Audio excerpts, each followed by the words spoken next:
Why does every Marine guy act like boot camp changed his entire personality?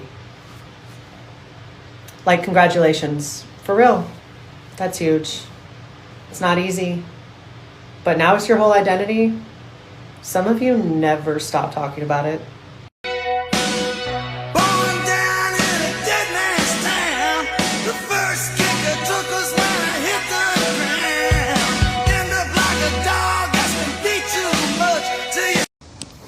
Hey, eyes on me, rookie. The first thrust might feel good and relieving, but that last push is what proves you got discipline. So don't slack now. I expect exertion, not excuses. Sit. Good boy. Now I want you to bark for me. That's a bitch-ass bark. I need you to bark louder.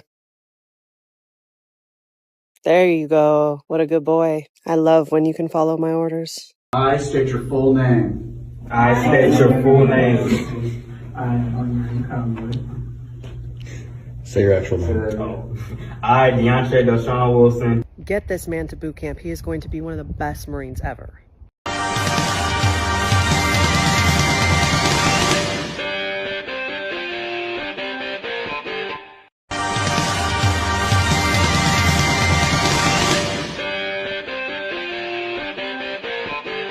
Rage bait military members by saying this. I would laugh at a drill instructor's face if they screamed at me. Why are there different branches? Y'all just do the same thing. If I was in the Army, I'd be a Navy SEAL.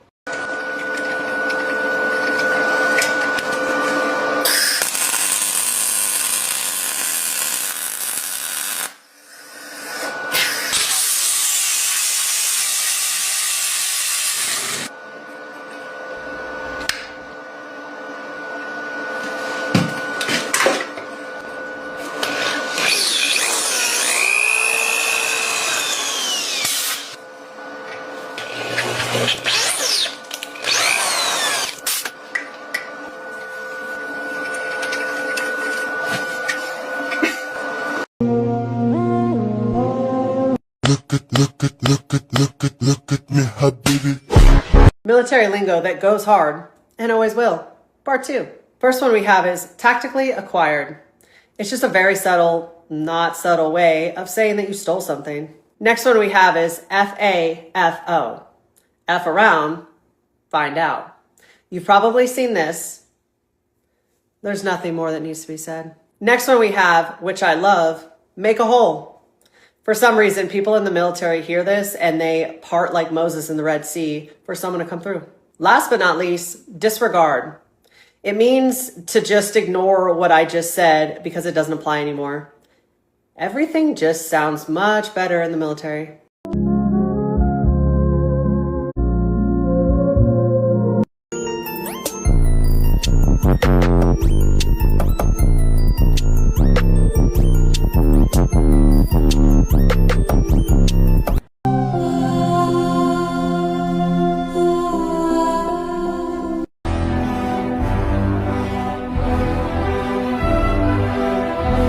Why does every Marine guy act like boot camp changed his entire personality? Like, congratulations. For real. That's huge. It's not easy. But now it's your whole identity. Some of you never stop talking about it. They had private jets, mansions on 3 continents, bank accounts with more zeros than most of us will ever count in a lifetime. And then it was gone. Not slowly, not gracefully, almost overnight. Today, we're breaking down how real billionaires lost everything, the exact decisions, the exact mistakes, and the moment it all came crashing down. Becoming a billionaire is rare. Fewer than 3,000 people on the planet hold that title. But losing it all after reaching that level? That's even rarer and far more revealing. Because when billionaires go bankrupt, it's almost never because of bad luck. It's almost always the same handful of decisions, repeated across different countries, different industries, and different decades. In the next 10 minutes, we're going to walk through 6 real, documented cases, verified through court records, financial filings, and major news outlets, and break down exactly what went wrong. No speculation, no fiction, just the facts and the lessons hidden inside them. Let's start with mistake number 1, borrowing against a future that never arrives. Brazilian entrepreneur Ike Batista was once the seventh richest person in the world, with a net worth estimated at over $30 billion. He built his empire, EBX Group, across oil, mining, and logistics. The centerpiece of that empire was OGX, an oil company he founded on the promise of massive offshore reserves. Investors poured in money. Banks extended enormous credit lines. Batista himself borrowed heavily, using future production estimates as collateral. But the oil never came out of the ground the way the projections promised. Production targets were missed, again and again. And when the revenue didn't show up, the debt was still due. By 2013, Batista's fortune had collapsed by more than 99%. OGX filed for what was, at the time, the largest corporate bankruptcy in Latin American history. In 2018, Batista was arrested on corruption and market manipulation charges. The lesson here is simple, but it's one of the most ignored rules in finance. Leverage doesn't just amplify your gains, it amplifies your losses at exactly the same speed, especially when that debt is tied to a single, unproven bet. Mistake number 2, putting almost everything into one asset, one company, or one bet. Irish businessman Sean Quinn built a fortune estimated at over €6 billion, one of the largest in Ireland's history, through cement, insurance, and property. But instead of spreading that wealth across different assets, Quinn made an enormous, concentrated bet. He used contracts for difference, a form of leveraged trading, to build a massive position in shares of Anglo-Irish Bank. When the 2008 global financial crisis hit, Anglo-Irish Bank didn't just lose value, it collapsed entirely and had to be nationalized by the Irish government. Because Quinn's position was so large and so leveraged, that single bet was enough to bring down his entire empire. He was declared bankrupt in 2011, with debts exceeding €2 billion. Diversification isn't just advice for small investors reading a finance blog. For billionaires, ignoring it can be catastrophic. Because when a concentrated bet fails, the losses don't stay contained. They spread to everything else that person owns. Mistake number 3, crossing legal and ethical lines to keep the illusion of success alive. Texas financier Alan Stanford ran Stanford International Bank, and for years, he was celebrated as one of the wealthiest men in America, with an estimated net worth of over $2 billion. But the foundation of that wealth was fraudulent. Stanford was selling certificates of deposit promising unusually high, guaranteed returns that weren't backed by real, sustainable investments. Regulators later determined it was a Ponzi scheme worth an estimated $7 billion. In 2009, the fraud collapsed. His assets were frozen. His banking empire was dissolved almost overnight. And in 2012, he was convicted on multiple counts of fraud and sentenced to 110 years in prison. This case makes something clear that the others don't. Fraud doesn't just risk a fortune. Once it's uncovered, it doesn't just cost the money, it costs freedom, reputation, and everything that was built alongside it. Mistake number 4, spending as if the income is permanent, even when the business behind it isn't. Patricia Kluge, an American media heiress, built one of the most extravagant estates in the United States, a 9,000 square foot mansion in Virginia, alongside a winery and vineyard business, financed largely through debt. The lifestyle was designed around continued high income and rising asset values. But when the 2008 recession hit, revenue from the winery and related ventures couldn't cover the debt she had taken on to fund that lifestyle. In 2010, her estate went into foreclosure. Her property, her winery, and even personal furnishings were auctioned off publicly to repay creditors. The lesson from this case is one that applies at every income level, just at a bigger scale. A lifestyle built on borrowed money, rather than sustainable cash flow, is a lifestyle built on borrowed time. Mistake number 5, expanding aggressively at the peak of a cycle, assuming the boom will never end. Indian businessman Vijay Mallya, once known as the King of Good Times, built Kingfisher Airlines into one of India's most recognized airline brands. But he expanded the airline rapidly during a period of rising fuel costs and intense price competition, funding that growth almost entirely through loans from Indian banks. When fuel prices spiked and the aviation market tightened, The airline's revenue couldn't keep up with its debt obligations. Kingfisher Airlines grounded its final flight in 2012. Malia was later declared a fugitive economic offender by Indian authorities, with unpaid loans to Indian banks exceeding $1.4 billion, and he has been fighting extradition proceedings from the United Kingdom for years. Markets move in cycles. That's not a theory, it's a historical constant. Betting an entire empire on the assumption that the cycle will never turn is one of the most common and most expensive mistakes in business history. Mistake number 6 is quieter than the others, but just as damaging. Failing to build a fortune that can survive without the person who built it. Many family fortunes don't collapse because of a single dramatic event.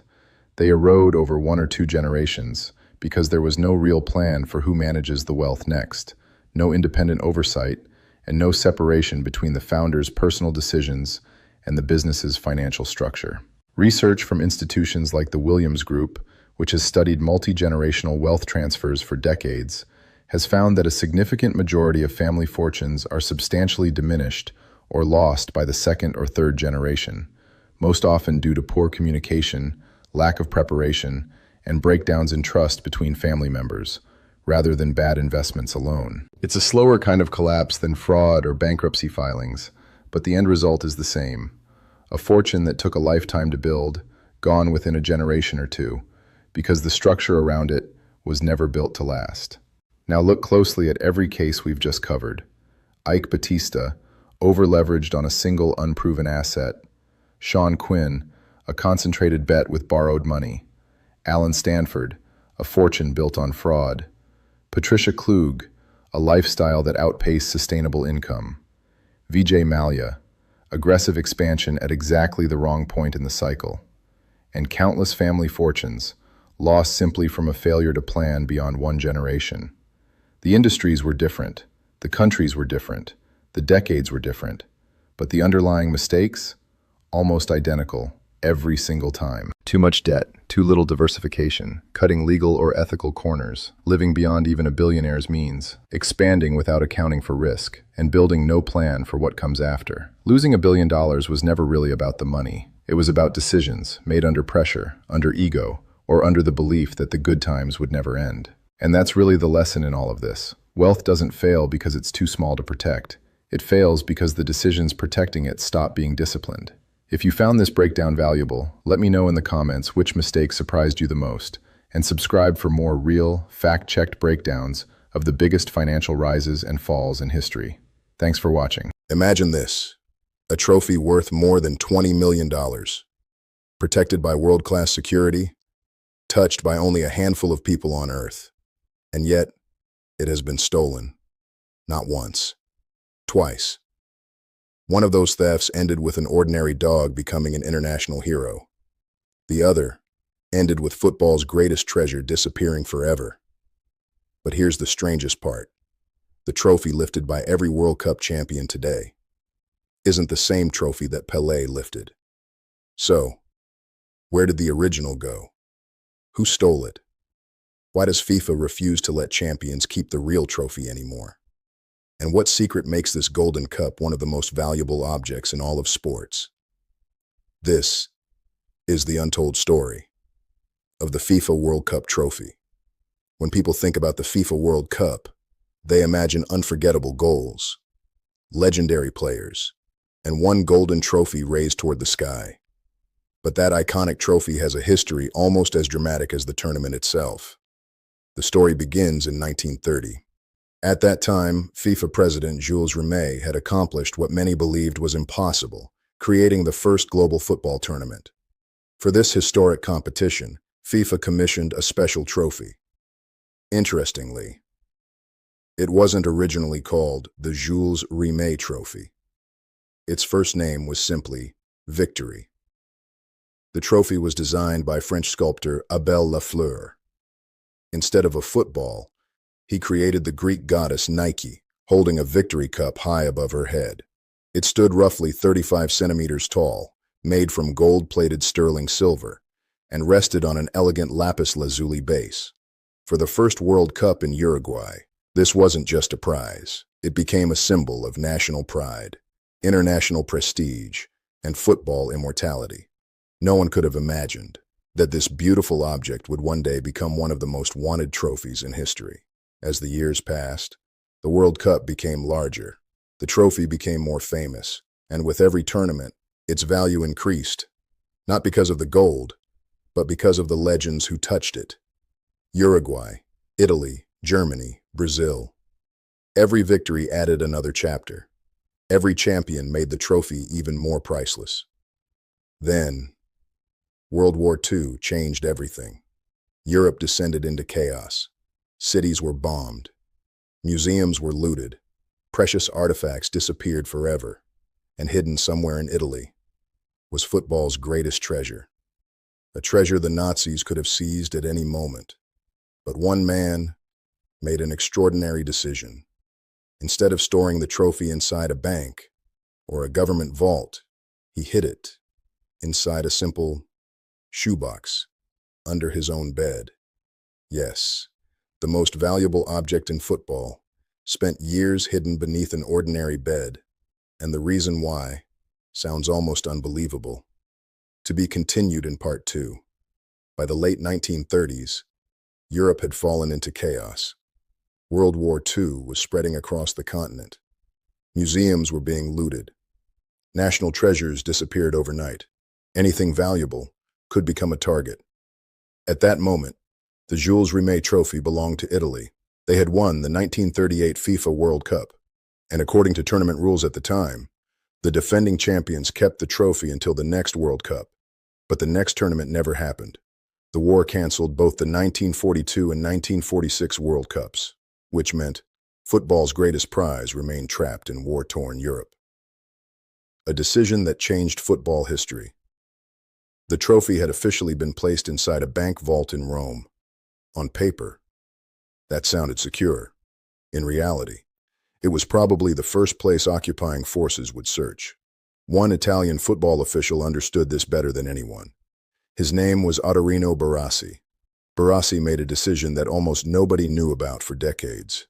He secretly removed the trophy from the bank, without attracting attention. Then, instead of hiding it in another secure building, he placed it inside an ordinary shoebox, not a safe, not a military bunker, just a cardboard shoebox. He carried it home, slid it underneath his bed, and left it there throughout much of the war. Imagine that. While bombs fell across Europe, while governments collapsed, and priceless works of art vanished forever, the most famous trophy in football history was lying quietly, under an ordinary bed in Rome. The trophy survives. For years, almost nobody knew where it was.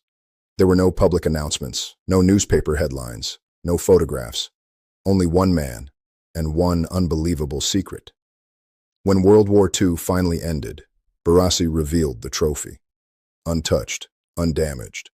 Football's greatest symbol had survived humanity's deadliest conflict, and because of one courageous decision, the World Cup could continue.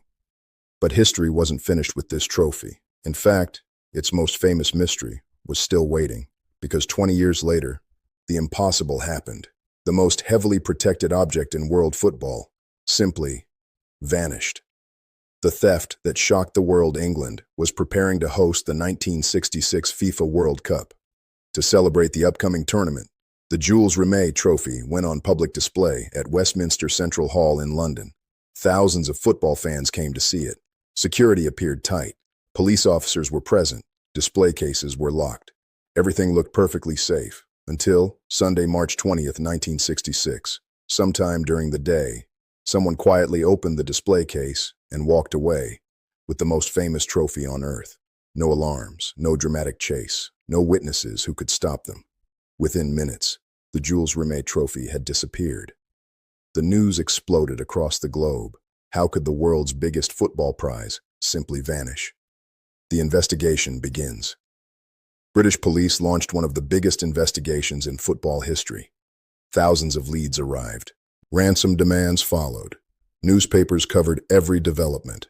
The pressure was enormous. England was only months away from hosting its first World Cup. Imagine the embarrassment. How could FIFA present the biggest tournament in the world without its trophy? Days passed. Still, nothing. Then, when almost everyone believed the trophy was gone forever, an ordinary man took his dog for a walk. Neither of them had any idea they were about to become part of football history. And what happened next sounds like something from a Hollywood movie. To be continued in part 3. The world's greatest football trophy had vanished. Scotland Yard was searching. The media was in panic. FIFA was demanding answers. Days passed, and every clue led nowhere. Then, without knowing it, an ordinary black and white dog changed football history forever. 1 week after the theft, a London resident named David Corbett was walking his dog, Pickles, through the streets of South London. Suddenly, Pickles stopped. He began sniffing a hedge. At first, Corbett thought it was just another discarded newspaper.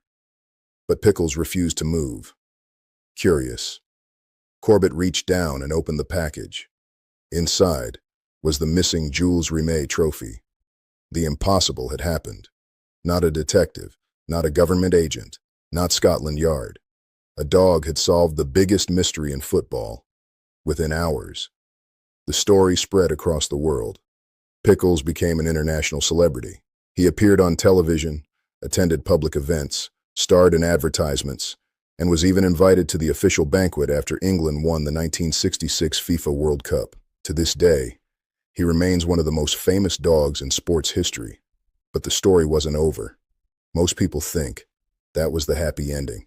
It wasn't, because only a few years later, football's greatest trophy would disappear again. This time, forever. Brazil's historic victory. In 1970, Brazil defeated Italy in the FIFA World Cup final. It was their third World Cup title. According to FIFA's rules at the time, the first nation to win the tournament 3 times would keep the original Jules Rimet trophy permanently. Brazil had achieved football immortality. The trophy was placed inside the headquarters of the Brazilian Football Confederation in Rio de Janeiro. Behind glass, protected, celebrated, or so everyone believed. The second theft. On December 19, 1983, criminals broke into the Confederation headquarters. Instead of smashing the bullet-resistant front, they attacked the weaker wooden rear of the display cabinet. Within minutes, the Jules Rimet trophy, the original World Cup trophy, was gone. Unlike the 1966 theft, there was no miracle, no Pickles, no lucky discovery. Despite arrests, investigations, and international attention, the trophy has never been recovered. Investigators believe it was likely melted down for its precious metal, although no definitive proof of its destruction has ever been found. One of the most important objects in sports history simply disappeared. Forever, a new era begins. Fortunately, FIFA had already prepared for the future. Before the 1974 FIFA World Cup, it launched an international design competition. More than 50 designs were submitted. Only one was chosen. Italian sculptor Silvio Gazzaniga created the trophy we know today. Unlike the old design, this one showed 2 human figures lifting the earth, symbolizing football's power to unite the world. It stands about 36 centimeters tall, weighs 6.175 kilograms, is made from 18-karat gold, and rests on a base of green malachite. Today, it is recognized instantly across every continent. The $20 million secret people often ask, is it really worth $20 million? The answer depends on how you measure value. The gold alone is worth only a fraction of that amount, but the trophy's true value comes from something impossible to replace. History, legacy. Every legendary captain, from Pelé to Diego Maradona to Zinedine Zidane to Lionel Messi, has lifted this symbol of football greatness. That priceless historical significance is why experts often estimate its insured and collectible value at well over $20 million. One final secret. Here's something many fans still don't know. When a nation wins the FIFA World Cup today, they celebrate with the original trophy during the presentation ceremony. But after the celebrations, it goes back to FIFA. The champions do not keep the original. Instead, they receive an official gold-plated FIFA World Cup winner's trophy. Even touching the original trophy is a privilege reserved for a very small group, world champions, selected FIFA officials, and certain heads of state. Because after surviving a world war, after being stolen twice, and after one version disappearing forever, FIFA decided the greatest trophy in football would never again be left unprotected. Every 4 years, billions of people watch one unforgettable moment. A captain lifts a golden trophy, confetti fills the sky, and history is made. But hidden behind that celebration is a story of war, courage, mystery, crime, and one extraordinary dog that saved football's greatest treasure. The FIFA World Cup trophy isn't valuable because it's made of gold. It's valuable because it carries the dreams of every player, every nation, and every generation that has ever believed that for one magical month, anything is possible. And perhaps that's why it remains the most iconic trophy the world has ever known.